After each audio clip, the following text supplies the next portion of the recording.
Membantah adanya silang pendapat antara Menteri Koordinator Kemaritiman dan Sumber Daya Rizal Ramli dan Menteri Energi dan Sumber Daya Mineral Sudirman Said terkait perpanjangan kontrak Freeport Indonesia di Papua. Sekretaris Kabinet Pramono Anung menegaskan kebijakan terkait Freeport sepenuhnya akan diputuskan oleh Presiden Joko Widodo sehingga apapun keputusan Presiden harus dihormati dan dijalankan oleh para menterinya. Sebenarnya tidak ada silang pendapat atau apapun, bahwa ada pandangan yang berbeda sebelum diputuskan atau menjadi keputusan itu adalah hal yang biasa. Tetapi kami meyakini termasuk soal Freeport, begitu nanti akan diputuskan oleh Presiden, semuanya pasti akan mengikuti apa yang menjadi keputusan Presiden. Hilangnya helikopter jenis EC-130 dengan nomor registrasi PKBKA tujuan Samosir Kuala Namu pada Minggu siang menyatakan pihak Air Navigasi Indonesia di Bandara Kuala Namu bukanlah hilang kontak. Untuk mengetahui informasi selengkapnya kita bergabung dengan Risti Ayu di Medan, Sumatera Utara. Risti, apa benar pilot helikopter tidak melakukan kontak ke Menara Air Traffic Control Bandara Kuala Namu? Ya, hal ini benar sekali telah dikonfirmasi oleh pihak Air Navigasi Indonesia yang berkantor di Bandara Internasional Kuala Namu Deli Serdang yang menyatakan bahwa memang sejak awal penerbangan dengan rute Samosir Kuala Namu yang dikemudikan oleh helikopter EC-130 ini tidak mengirimkan sinyal awal ataupun sampai dengan sampai hari ini pun juga tidak ada sinyal yang diberikan oleh helikopter 130 ini kepada pihak Bandara Kuala Namu. Dan pihak ATC pun atau Air Traffic Control ini pun baru mengetahui bahwa heli tersebut hilang kontak pada hari Minggu siang kemarin karena ada laporan dari pihak perusahaan yang bersangkutan, yakni PT PAS atau PT Penerbangan Angkasa Semesta. Dan berdasarkan rekam jejak terakhir juga bahwa diketahui tidak hanya pelanggaran prosedur tersebut yang dilakukan oleh helikopter EC-130, bahwa ada pelanggaran lainnya, yakni ternyata heli tersebut yang dikemudikan oleh Kapten Teguh ini tidak mengantongi izin terbang dengan tidak mengisi flight planning atau rencana penerbangan dari Samosir ke Kuala Namu.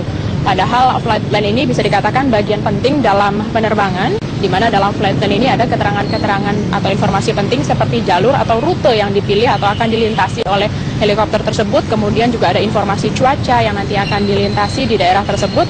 Dan yang paling penting adalah ketika siang kemarin pada hari Minggu adalah jarak pandang yang ada di sekitar Pulau Samosir tersebut, yakni 400 sampai 800 meter, di mana jarak pandang tersebut adalah tidak ideal untuk penerbangan metode visualisasi yang membutuhkan jarak pandang normal kurang lebih 5 km.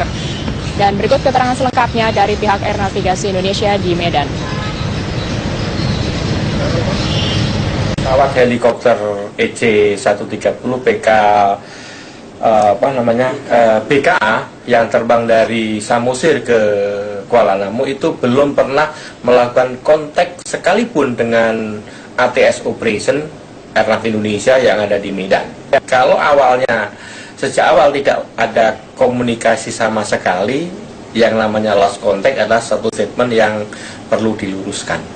Dan juga Riko, untuk pencarian hari ketiga ini, tim nantinya akan fokus pada di titik-titik, terutama pada titik di mana ada salah satu bagian dari helikopter tersebut yang ditemukan oleh nelayan pada malam hari kemarin yang berjarak kurang lebih 3 km dari posko utama di Kecamatan Onanrugu, tepatnya penemuan tersebut di Kecamatan Menggolan, sehingga tim nantinya akan memperkuat pencarian di lokasi Kecamatan Menggolan tersebut, dan bahkan akan rencananya menurunkan tim penyelam dari Polair Polda Sumatera Utara dengan nantinya luas jangkauan menyelam ini sekitar 5 km dari titik penurunan tim tersebut. Namun memang yang dikhawatirkan oleh tim di sana adalah visibility di bawah permukaan Danau Toba ini yang kemungkinan akan menyulitkan pencarian, karena memang diketahui di bawah permukaan Danau Toba ini begitu banyak ganggang laut begitu atau juga rumput laut yang akan menyulitkan penyelaman nantinya. Sementara itu juga selama 2 hari terakhir pencarian ini belum menggunakan tim operasi melalui jalur udara dikarenakan kabut asap yang masih begitu tebal, dan rencananya akan mulai dioperasikan pada hari ini, tetap menyesuaikan jarak pandang apabila tidak ada gangguan dari kabut asap, dan jarak pandang pun normal. Kembali ke studio, Rika. Terima kasih Risti Ayu melaporkan langsung dari Medan, Sumatera Utara. Pemirsa, beralih ke informasi kabut asap. Pemirsa, hingga kini kabut asap pekat yang menyelimuti kota Palembang, Sumatera Selatan telah merenggut 3 nyawa balita. Terakhir, balita berusia 1 tahun meninggal karena sesak napas.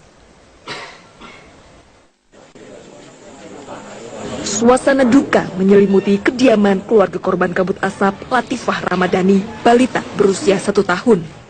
Anak pasangan suami istri Herlina dan Sugeng yang beralamatkan di Jalan Ponorogo, Kelurahan Sukajaya, Kecamatan Lebong, Siarang, Palembang ini mengalami sesak napas.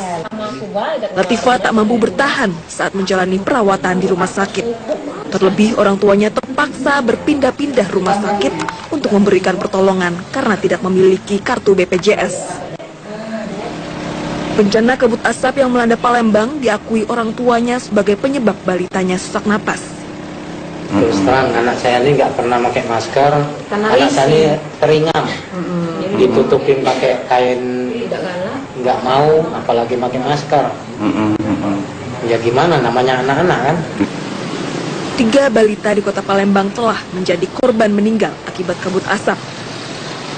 Pengennya jangan lagi bakar hutan. Ya seperti contohnya anak saya yang sudah kena musibah kan.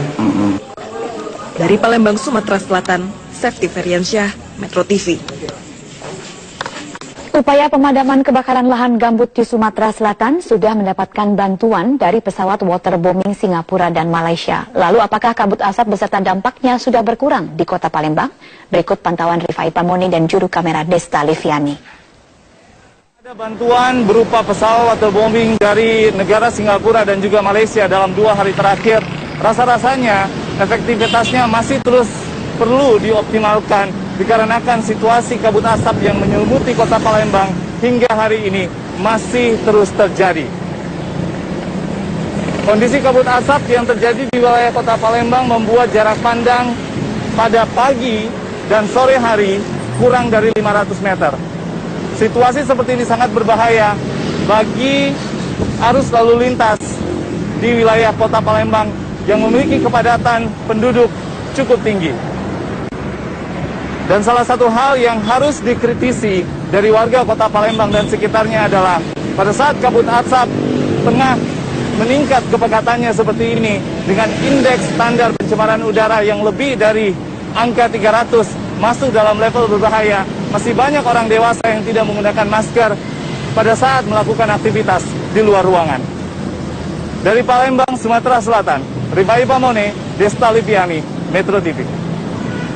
Kabut asap pekat kembali menyelimuti kota Banjarmasin pada pagi hari ini. Meski demikian, kabut asap tidak mengganggu aktivitas warga. Kita terhubung dengan Zakia Arfan langsung dari Banjarmasin, Kalimantan Selatan.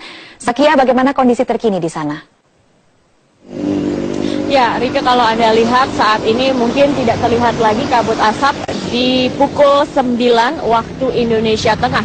Tetapi pemandangan yang berbeda dan tidak seperti biasanya kami temukan pada pagi hari tadi sekitar pukul 6 waktu Indonesia Tengah hingga pukul 7 waktu Indonesia Tengah, di mana kabut asap pekat ini menyelimuti kota Banjarmasin. Dari pantauan kami selama beberapa hari kami di kota Banjarmasin, setiap pagi memang ada kabut asap, tetapi tidak pernah sepekat pada pagi hari ini.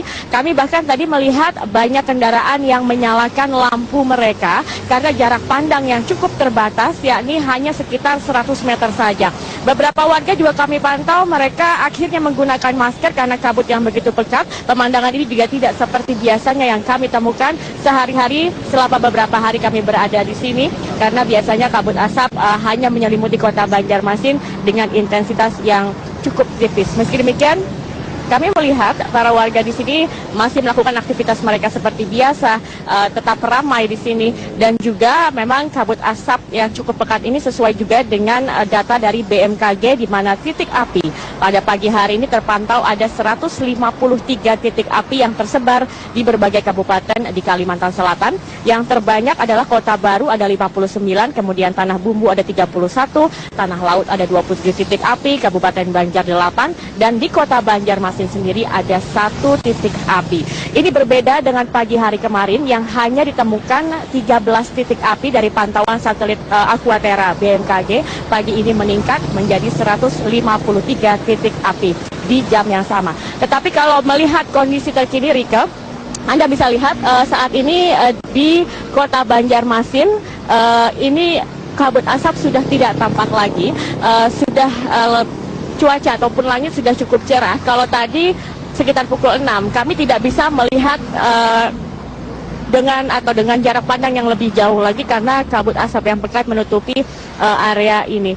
Dan memang meskipun kabut asap sudah menurun intensitasnya selama bulan Oktober, puncaknya adalah pada saat akhir Agustus dan juga sepanjang bulan September ini terjadi peningkatan atau puncak dari kabut asap dan kebakaran lahan dan hutan yang terjadi di Provinsi Kalimantan Selatan. Ini terlihat juga dari jumlah pasien ISPA yang meningkat. Data dari Dinas Kesehatan Provinsi Kalimantan Selatan yang kami dapatkan, ini penderita ISPA sepanjang bulan September adalah sebanyak 29.104 jiwa dengan 3 daerah terbanyak adalah pertama di Banjarmasin yakni 12.544 jiwa, kemudian di Kabupaten Banjarbaru ada 4.842 jiwa, serta di Hulu Sungai Tengah ada 4.071 jiwa.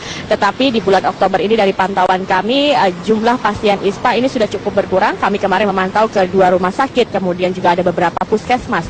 Bahkan pasien ISPA yang dirawat inap di rumah sakit ini sudah tidak ada dan juga jumlahnya semakin sedikit meskipun kami mencoba untuk mendapatkan data, tapi beberapa rumah sakit belum memiliki data untuk bulan Oktober yang sudah direkap seperti itu. Dan juga meskipun kabut asap memang masih fluktuatif, kadang pekat, kadang tidak terlalu pekat, kadang ada, kadang tidak ada. Tetapi imbauan datang dari berbagai pihak termasuk salah satunya dari Kepala Dinas Kesehatan Provinsi Kalimantan Selatan Ahmad Rudiansyah yang mengatakan jika warga ingin keluar ruangan dan melihat ada kabut asap jangan lupa untuk mengenakan masker, terutama juga anak-anak yang masih berusia di bawah 5 tahun karena ini sangat rentan sekali untuk terkena penyakit ISPA. Dan berikut akan kami hadirkan cuplikan wawancara kami bersama dengan Kepala Dinas Kesehatan Provinsi Kalimantan Selatan Ahmad Rudiansyah.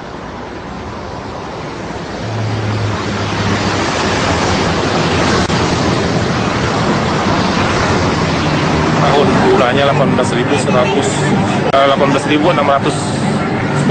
dan kita sudah mengambil tindakan aktif di pelayanan kesehatan untuk poskesmas perawatan 24 jam, untuk poskesmas rawat jalan kita dioptimalkan dan ditambah dengan tenaga kesehatan yang ada di desa seperti bidan, perawat dan ahli gizi. Ya, untuk sementara itu yang dapat kami laporkan dari kota Banjarmasin, Kalimantan Selatan. Kembali ke studio, Rike. Terima kasih Zakia Arfan melaporkan. Pemirsa, korban